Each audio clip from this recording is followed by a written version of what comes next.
కొన్ని సందర్భాలల్లో మనం ఎలాంటి సిచ్యువేషన్‌లో ఉన్నా గానీ, మనకు చాలా డిస్టర్బెన్స్ వస్తా ఉంటాయి. మనం ఒక్కోసారి చేయని వాటికి గూడా, చేసిన వాటికి గూడా మనం బాధ్యత వహించాల్సొస్తది. సో, మనం ఫోటోగ్రఫీ చేసినా, ఇన్‌కేస్ ఏ ఫీల్డ్‌లో ఉన్నా, ఎలాంటి ప్రొఫెషనల్‌లో ఉన్నా, మన జీవితంలో అప్ అండ్ డౌన్ స్పీడ్ బ్రేకర్‌లనేటివి కామన్. వాటిని దాటుకొని ముందుకెళ్తేనే జీవితం హ్యాపీగా ఉంటది గానీ, ఈ చిన్న చిన్న సమస్యకి మనం స్ట్రక్ అయ్యి, ఇదే ఇబ్బందయితుందని జెప్పేసని మనం ఏమన్నా ప్రయత్నించకుండా ఉండకుంటే, మన కెరీర్ ఆడనే ఆగిపోతది. వన్స్ మన ఫోటోగ్రఫీ జేయొచ్చు, ఎలాంటిదైనా జేయొచ్చు, ఏ ఫీల్డ్‌లో అయినా ఉండొచ్చు. కానీ అందులో సమస్యలనేటివి వస్తాయి కంపల్సరీ. దానిని దాటుకొని మనం ముందుకెళ్ళాల్సిందే. ఎలాంటి ప్రాబ్లమ్ రాని, ఎంత పెద్ద ప్రాబ్లమ్ రాని. లైట్ తీసుకొని జీవితం అనేది ముందుకు ఈరోజు వచ్చిన బాధ రేపుండది, రేపొచ్చిన బాధ ఎల్లుండి ఉండది. ఏది పర్మనెంట్ గాదు, మనం గూడా పర్మనెంట్ గాదు. అన్నిటిని సీరియస్‌గా తీసుకోవద్దు. Take it easy. ఓన్లీ మన లైఫ్ హ్యాపీగా ఉన్నదా, పీస్‌ఫుల్‌గా ఉన్నదా, ఎవరిని ఏమనకుండా, మనల్ని ఏమనుకోకుండా చూసుకోవడం ద బిగ్గెస్ట్ సక్సెస్ మనం.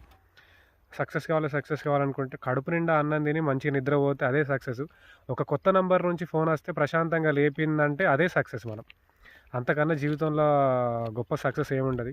కూల్‌గా, రిలాక్స్‌గా నలుగురితోటి వండుకుంటా, హ్యాపీగా నవ్వుకుంటా, మనం ఫోటోగ్రఫీ చేసినా, ఇంకేది చేసినా, ఎలాంటి ఎన్ని ప్రొఫెషనల్‌లో ఉన్నా గానీ, హ్యాపీగా తినాలి, హ్యాపీగా పడుకోవాలి, హ్యాపీగా పని చేసుకోవాలి.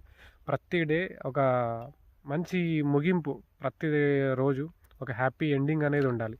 తెల్లారి లేస్తే మళ్ళీ మళ్ళీ ఫ్రెష్ ఉండాలి. సమస్యలనేటివి ఉంటాయి, ప్రాబ్లమ్స్ అనేటివి ఉంటాయి, వస్తూనే ఉంటాయి, పోతూనే ఉంటాయి. దేనికి భయపడొద్దు, దేనికి బాధపడొద్దు.